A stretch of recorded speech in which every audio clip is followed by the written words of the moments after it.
big trip to New York, so I'd been spending my weekends babysitting my neighbor's little girl so that I could save up some money for the trip. Little did I know what would happen next. Honestly, if I could go back in time and change how my story unfolded, I'd be so grateful. Because I didn't even make it to New York in the end. In fact, something terrible happened that almost took my life. Even talking about it now gives me shivers.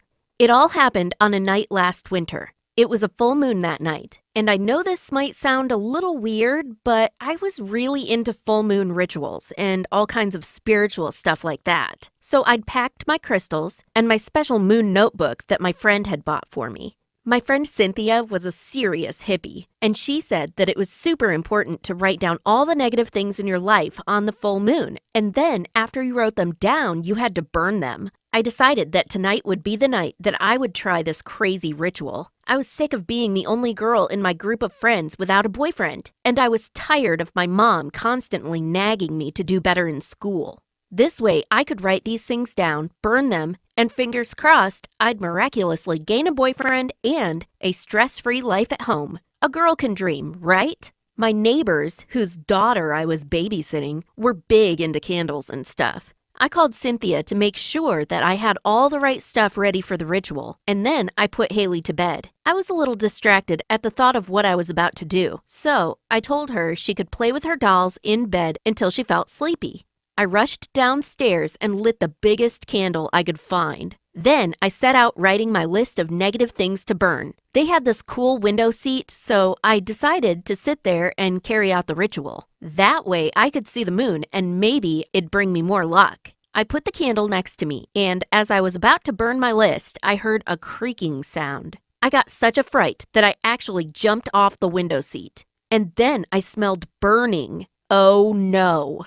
I turned back around towards the window, and to my complete and utter astonishment, the curtains had gone up in flames. When I'd gotten the fright, I must have knocked the curtains into the candle. How could I have been so stupid? I sat there frozen for a moment. Panic was settling over me, but I couldn't move. My brain wasn't functioning properly. Finally, I managed to kick myself into gear and grabbed a jug off the coffee table and threw it at the curtain. Suddenly, the flames got even bigger and started spreading. There was a distinct smell of lavender in the air now, and I realized what I'd just done. The jug hadn't contained water. It was essential oil.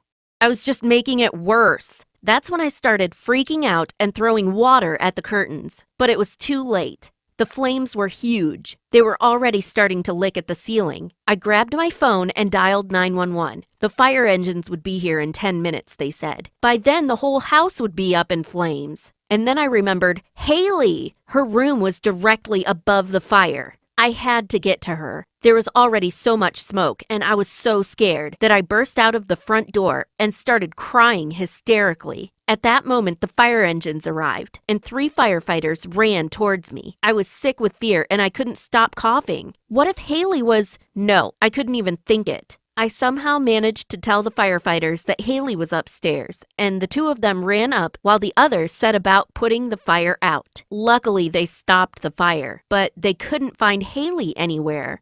My life was over. Where was she? The firefighters started looking everywhere. I just sat on the front porch sobbing my heart out. Could this night get any worse? Yes, it could. And it did. Because right then, Haley's parents pulled up into the driveway. A neighbor had called them and told them about the fire, and they'd rushed home. I felt so irresponsible. I should have just called them straight away. They were screaming at me, asking where Haley was. I just looked at them and burst into tears. Haley's mom looked like she was about to pass out, when suddenly I heard a familiar voice. Haley. She was in the firefighter's arms and was coughing, but that didn't matter. She was alive. Tears of relief streamed down my face. Turns out, Haley had overheard my conversation with Cynthia and had been so curious about what I was planning to do with the moon spell that she'd snuck downstairs and hidden in the cupboard. So that's what the creaking sound had been. Suffice to say,